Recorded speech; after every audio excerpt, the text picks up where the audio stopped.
gentlemen, the Matt Bernier Show, DRF TV, live.drf.com, livestream.com, the Daily Racing Forum's Twitter handle, at DRF Inside Post, as well as the Daily Racing Forum's Facebook page. My name is Matt Bernier. You can follow me on Twitter, at Bernier_Matt. This is the preview edition of the Matt Bernier Show, taking a look at some upcoming action from this weekend. It would be the weekend of September the 22nd, but to be honest, this preview edition continues to take different little shapes and molds going forward. It just kind of is on a week-to-week basis. Whatever is topical, whatever's available, we'll discuss it here, as opposed to the recap edition, which is strictly going over the races that happened that prior weekend. This week, we'll touch on the Cotillion as well as the Pennsylvania Derby. I'll give you a little bit of a daily double play there. That'll be in the second segment. I'll open up with a horse that someone on Twitter had asked about. I brought that up last week when discussing the 2-year-old fillies from Saratoga and Del Mar. Someone asked a question about a horse. I said I would answer it if anybody had any questions. Here we are. The only little caveat in question there is the filly in question is not actually a 2-year-old. She's a 3-year-old, but we'll talk about that more in a moment. We'll wrap things up with the NFL Week 3 trifecta. Off to a good start this year, 5-1-0 through the first 2 weeks, hoping to keep the ball rolling along. So let's dive into that horse that someone on Twitter had asked. That would be Cal M. McDonald at CMAC1862. Had a question about Osare. Now, Osare is a horse that you may or may not be familiar with. She's a 3-year-old filly, so she's not a 2-year-old. She's a 3-year-old filly. She's only raced 4 times in her career. Most recently, she ran in the Dueling Grounds Oaks at Kentucky Downs. We're going to take a look at the stretch run of that race right now. Here's the call from John Lees. And Jose Ortiz sets down Osare. She's responding gamely. Sippin' Kitten becomes a danger. Pamina's not doing enough. On the far outside, Overthinking. In the final furlong, Osare is in front by 2. Osare leads strongly. It's Osare pulling clear. And Osare and Jose Ortiz for his 3rd today as they capture the 5th third insurance. Now, Osare, the interesting thing here about her, and you can take a look at the PPs, we'll throw them up on the screen. She wired that field. This is her 2nd lifetime victory. She's 2 for 4 overall, and you can see they paid a boatload of money for her, $300,000 at the Keeneland September 2016 sale. But look at the pedigree. She's by Medaglia d'Oro out of a distorted humor mare named Bubbler. Why is that important? Bubbler also happens to be the dam of Arrowgate, who went on to win the Grade 1 Travers, the Grade 1 Breeders' Cup Classic, the Grade 1 Pegasus World Cup, as well as the Grade 1 Dubai World Cup. We know what Arrowgate was capable of on his best day. And Osare, she looks like she's a pretty talented filly. She's won off the lead. She's won outright on the lead as well. Distance is clearly her friend, so this damn Bubbler, she continues to throw horses that excel as distances go on. And I believe there is, at the moment, there was a foal from 2016 who is yet to be named, and we'll find out who gets that horse and where they show up or whatever else it may be. Osare, she looks like she's very nice, but it is something to keep an eye on with Bubbler. With whatever she throws, it feels like they all want distance. And again, you've had 2 sort of stamina influences as far as sires are concerned for Arrowgate as well as Osare, but so far so good as far as distance is concerned. From a speed figure standpoint, only an 86 in that Dueling Grounds Oaks, but it's so difficult, I would imagine, to make figures for a track like Kentucky Downs, where it's all over the place, it's undulating, you only have 4 or 5 days of racing total. How many of the races are run at 1 mile and 5/16, things of that nature. There is nothing set in stone, at least that I have found throughout any of the stories and reports filed on DRF.com or in through the internal system here on DRF about where she would go next. But I have to be honest with you, the fact that now she is a stakes winner, and I know it's not a graded stakes race, she was already worth a ton of money. Now that she is a stakes winner, her value is just off the charts. And it's interesting to note, too, that her value, this is all predicated on turf racing, what she's done in her 4 lifetime starts. You would imagine, being the half-sister to Arrowgate and knowing what he was capable of on the main track, she all of a sudden becomes interesting. Obviously, you would imagine whatever foal she would provide at some point, whenever that comes, is going to be pretty well suited for the turf. But then you also have to feel like you're semi-interested in trying and find out if said foal coming from Osare, whenever that time comes, could handle the main track. I would wonder if the connections are wondering that about her at this point, too. You know, do you want to try and find out if she can handle the main track? I think it is interesting, though, that you see that she didn't debut until April of her 3-year-old campaign. Then she was gone until June, and then she was gone again until August, and they've strung together 2 victories in a row. There's a part of me that wonders, is there a bit of a physical situation, feet-wise? Maybe that's a problem. I believe Jonathan Thomas had said it just took her a little while to grow into her frame, which, again, if she is a brother to, or a sister to Arrowgate, we know what the size and scope situation was with him as well. So Osare, Very talented filly, no question about it. She's a 3-year-old, not a 2-year-old. Want to make that clear. She'll be turning 4 come New Year. But look, she's done nothing wrong. She's 2-4 lifetime. She's a stakes winner. She's worth her weight in gold. She earned an 86 Beyer speed figure, winning that Dueling Grounds Oaks. Thank you to Cal McDonald for reaching out. And again, anybody else. And I suppose I can just open this up. As long as it's not some totally random horse, and I'll go through and take a look and check things out before I go through and talk about any of them. But if you have a question, or you want to know a little bit more about a horse that may be out there, 2-year-old, 3-year-old, older, whatever else it may be, you can fire away at me on Twitter, at Bernier_Matt, or beneath the video player on the YouTube channel. We're going to swing into a little bit of action for this upcoming weekend. Let's take a look at a daily double from Parks on Saturday, combining the 2 Grade 1 races, the Grade 1 Cotillion and the Grade 1 Pennsylvania Derby. Parks takes center stage on Saturday, a couple of Grade 1 races. They've also got some other stakes races on the undercard, but most people are paying attention to the Grade 1 Cotillion and the Grade 1 Pennsylvania Derby, both for 3-year-olds, one for the girls, one for the boys. Let's first discuss, we'll put it this way. This is a delicate situation to talk about with a horse player because let's just call a spade a spade. Parks is not kind as far as takeout is concerned. The reason I chose the daily double at 20%, that's basically average. Most of the other tracks that we deal with, they're in that sort of 18.5. Some go up to 22, but that's it's still kind of getting a little bit iffy. There's a number of tracks that are at 20%. That's why I chose to go with the double as opposed to a pick 3 or pick 4. Pick 3 and pick 4, the takeout, I believe, is 26, something giant like that. And the Superfecta, it's not even started that. But so let's focus on what's reasonable play. A daily double between the Cotillion and the Pennsylvania Derby. Now, the way that I'm approaching this, you have heavy favorites likely in both races. One in the Cotillion, one in the Pennsylvania Derby. I trust the one in the Cotillion a heck of a lot more than I trust the one in the Pennsylvania Derby. Therefore, I'm going to key in on one horse from the Cotillion, and I'm going to throw out the favorite and the likely sort of the horse that's going to take the lion's share of the money in the Pennsylvania Derby and hope to beat him with a couple of other, I think, interesting longer prices. Let's start off with the Cotillion. Making no sort of, this is no breaking news. The horse that they're all going to need to beat in the Cotillion is Monomoy Girl. Now, Monomoy Girl, earlier on in her 3-year-old campaign, I had set in my head, I'm going to try to find ways to beat her because I just wasn't totally convinced that she was that much better than everyone else, whether it was from a trip standpoint, whether it was from a talent standpoint, whatever else it may be. I just wasn't totally convinced that she had such a tremendous edge on everyone else, on the rest of her 3-year-old filly counterparts. I'm at the point now where I don't really have much interest in trying to beat her. I think she is that much better than everyone else. I think she has tactical advantages. I think, you know what, and for some reason, if someone is hell-bent on making the front, she's shown that she can sit. Hell, she's shown that she can win from 100 out of it, and she can win outright on the lead, as she did in this replay that we're going to take a look at right now. This is her most recent start. Larry Colmus with the stretch run of the CCA Oaks from Saratoga. As they come into the final furlong of the Coaching Club American Oaks, Monomoy Girl is in front. Midnight Bijou is all out second on the outside. Chocolate Martini is third. Monomoy Girl's got plenty left in the tank. Oh, what a fabulous filly she is! Monomoy Girl wins it by 3. Midnight Bijou. If she gets a trip like that, it's over. Midnight Bijou's not going to run her down. Wonder Godot's not going to run her down. Separation of Powers isn't going to run her down. If they let her go to the front and it's uncontested, it's over. It's a wrap.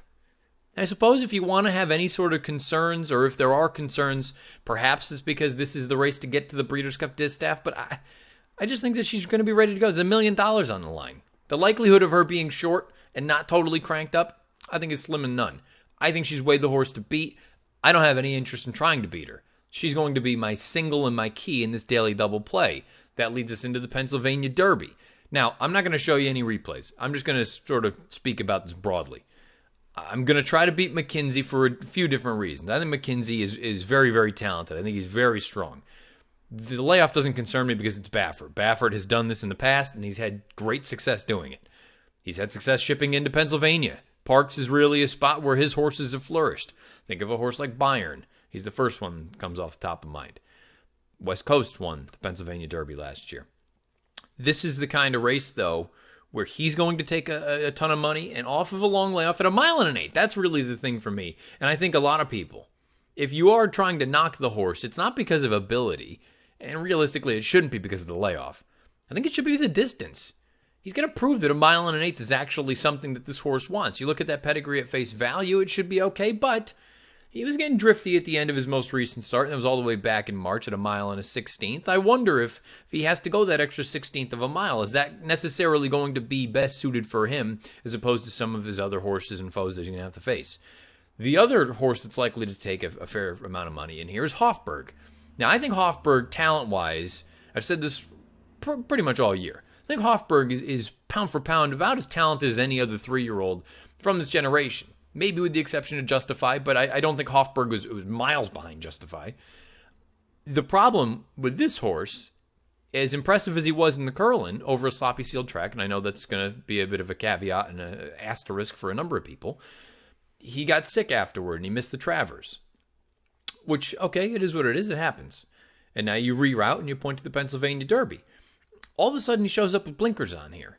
And I understand he's fired off 2 bullets in a row, and that's not necessarily what we've become accustomed to from Hofburg. And keep in mind, Hofburg is a horse that is normally accustomed to running from mid-pack toward rear and coming with a big bid. Perhaps the blinkers are designed to get him into the run a little bit earlier, and you know that the distance is going to be fine for him.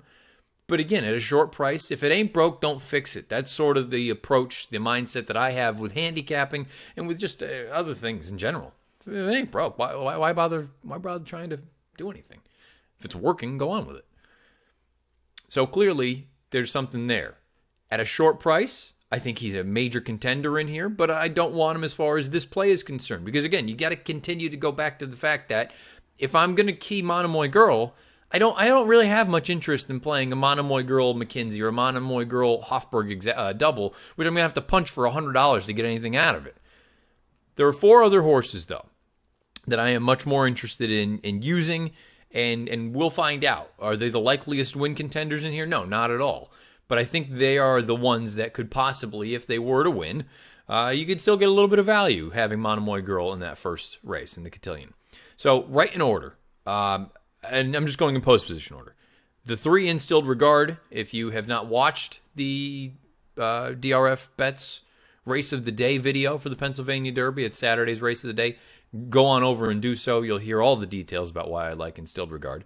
But he fits in here, especially from a value standpoint. 15-1, I don't think you're going to get that. I think he goes off in that 8 to 10-1 range. And from a win standpoint, that's fair, but hopefully you can get a little bit more value should he win if you key Monomoy Girl prior to that in the Cotillion. I'm also going to use Axelrod. Now, Axelrod's 5-1 in the morning line. I don't believe he's going to stay there. I think he floats up. But visually, that's Marty Jones. It was a tremendous performance. He had slow fractions, and I know he's relatively close to them, but he was all sorts of boxed up and behind horses. And Joe Bravo had to go out to about Pittsburgh to get him out into the clear, and then finally came, and he finished like a house of fire. So this is a horse I could see improving. He's going to have to improve to win a race like this, but I don't think it's out of the realm of possibility. And again, from a value standpoint, the 5-1 morning line, I'm not interested in that, but I suspect he's going to be considerably larger than that, in that 8-1 range when it's all said and done. Also going to use Mr. Freeze. Now, Mr. Freeze, I've made mention about the West Virginia Derby in the past. That day was an absolute highway at Mountaineer Park. You got to the front, you didn't stop. He was also super early with a lead change, which I usually don't like to see. Usually that's not a great omen going forward. But I also have to acknowledge the fact that this is a horse that's 3 for 4 lifetime. He's never been out of the exacta. He's only lost by a half length. He's won from on the lead, he's won from just off the lead, and he's won from 100 out of it.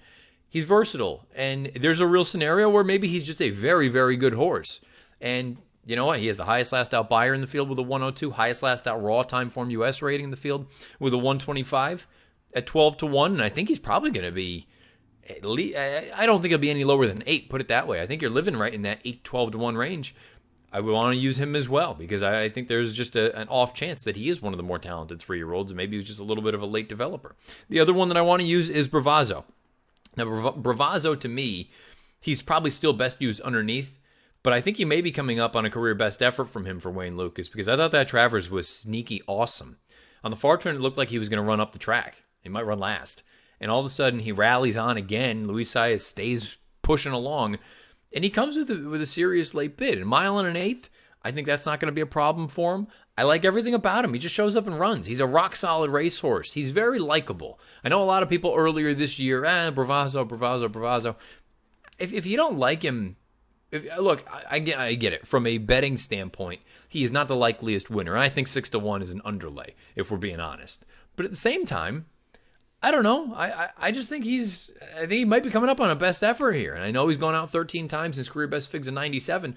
I don't think it's out of the realm of possibility that he cracks up to 100. And there's also a possibility that you know that Wayne is going to trudge on with him regardless. Maybe he doesn't run well here, or I shouldn't say that. Maybe he doesn't win.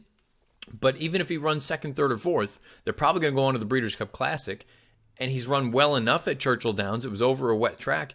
I would seriously consider using him underneath in a race like the Classic, even if he doesn't run particularly well here in the Pennsylvania Derby on Saturday. But I expect him to run well. So those are the 4 horses that I would use in a double. The way that I would approach this, Monomoy Girl, to me, she's just much better than everyone else. I'm going to key her in the Cotillion and hopefully catch a bit of a price in the Pennsylvania Derby. I'm going to try to beat McKenzie. I'm going to try to beat Hofberg with 4 horses. Instilled Regard, Axelrod, Mr. Freeze, Bravazzo. I'll probably try to Dutch him a little bit just to even out the payoffs rather than just go with a uniform sort of $10 double on all 4 of them or something along those lines. But I think this is an opportunity anyway. If you believe in Monomoy Girl, if you are inclined to try to beat her, God bless you. And look, you could really easily do what I'm doing here and flip it the other way. You could say, I'm going to try to beat Monomoy Girl with Midnight Bisou, with Wonder Godot, with Separation of Powers, and because you know what? I just think McKenzie is that good, or I just think Hofberg is that good. You could very easily do it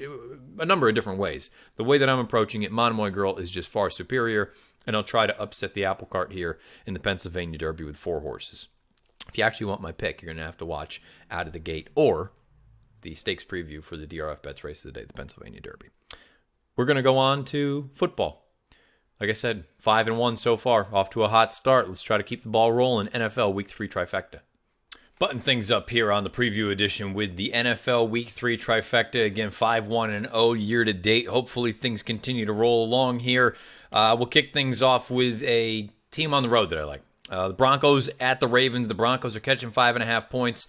Not totally convinced that Baltimore is that good. I understand they had that great showing in the first week, but guess what? Everyone's going to have a great showing against the Buffalo Bills this year. And then they came back and they lost to Cincinnati. And Cincinnati's okay. I know they're on the road, but it just not great to me. I think Denver's pretty good. Case Keenum is, I don't care if you don't love him, he's 5,000 times better than what they had last year at quarterback. I happen to think Philip Lindsay is actually the goods. I know he's an undrafted free agent. Happened to pick him up on one of my fantasy teams. Feel good about that. I think he's good. I understand they've got 2 or 3 guys there in the backfield, but it feels like he continues to improve bit by bit, and we'll find out. If he eventually starts getting goal line carries, you could be looking at a legit sort of top 12 to 15 running back, I'd say. I think Denver is actually pretty good. Their defense as well is quite strong. Give me 5.5 points for the Broncos on the road. San Francisco at Kansas City laying 7. I've seen some places where this is starting to float a little bit closer to 6.5. I would have loved to have gotten that. Keep in mind, all of these numbers that I use are from Bovada.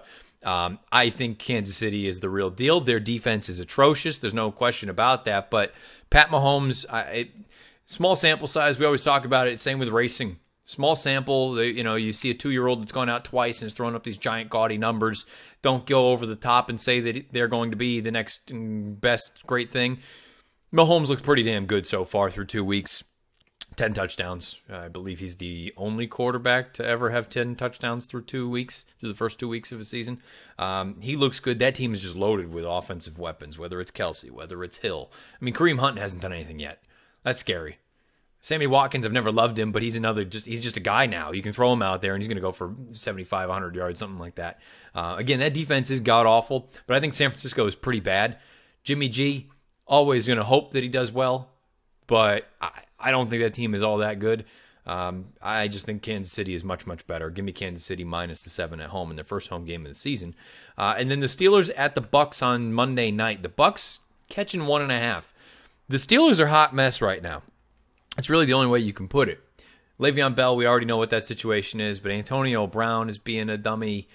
Ben is being Ben. He looks like, look, Roethlisberger, everyone has talked about it. This is not an original take, but he's the king of garbage time. Between him and Phillip Rivers, I don't know who does more when games are out of hand. Just because they're going to throw for 1,000,000 yards, and if you have them in fantasy football, you're loving life. But I don't know. The Steelers, something seems off. Their defense is terrible as well, and it's Fitzmagic, baby. I mean, until it falls apart, let's just keep going. This feels like Jeremy Lin when that whole insanity thing happened with the Knicks. Ryan Fitzpatrick, I've always maintained, me and a few of my college buddies have gone back and forth. We have a group chat. And I said he feels and always has felt like a QB 1.5, where he's not good enough to be a starter, like a proper starter. But he's a heck of a lot better, I think, than most of the backups in the league. Like, he can go out there and win you a few games. Most of these backups, I don't have any faith in them actually winning football games. I think they're just sort of emergency placeholders. If Fitzpatrick had to play, he could win you some games. He's clearly doing that. This system, the way that things are moving. Somebody also, I think it might have been Bill Simmons earlier in the week on his podcast. Remember that the year prior, last year before the season, the Bucs were kind of a hot pick, like to make the playoffs and make some noise down in the NFC South, and they just ended up sucking. They were terrible, largely due to Jameis Winston. Maybe they were just and I was not in that camp. I didn't like Tampa last year. I didn't like Tampa this year. I thought they'd be terrible. But maybe it was just, they've got a decent defense. JPP is on the other side of the ball. You've got a number of other talented players. Look, why should Tampa be catching points at home? That doesn't make any sense. Pittsburgh hasn't done anything this year to make me think otherwise. Give me Tampa plus 1.5 at home. Bonus pick, I'm not going to include it. And I mean, again, it's a trifecta. We're only picking 3. I think the Patriots are going to blow the doors off the Lions on Sunday night. And it's not because they just lost. Well, it is partially because they lost last week to Jacksonville. But that just felt like that, everybody up here in New England has said it's the scheduled loss in September, which is usually how things work. And it has nothing to do with Josh Gordon, although I do love the move. It feels like this is just one of those games. The Patriots usually also have that one terrible game, that one terrible performance early in the season, in the first 4 or 5 weeks. They also have that one game early in the season where they just go in and rip someone's face off. And I kind of feel like they're going to do that to Matt Patricia. I don't think that team in Detroit is very good. The problem and the reason I went against it, or I didn't use it anyway in the trifecta, the number is a little bit weird to me. I feel like it should be a heck of a lot higher than what it is, and it's trending back and forth between 6.5 and 7, depending on where you look. I think it's at 7 right now.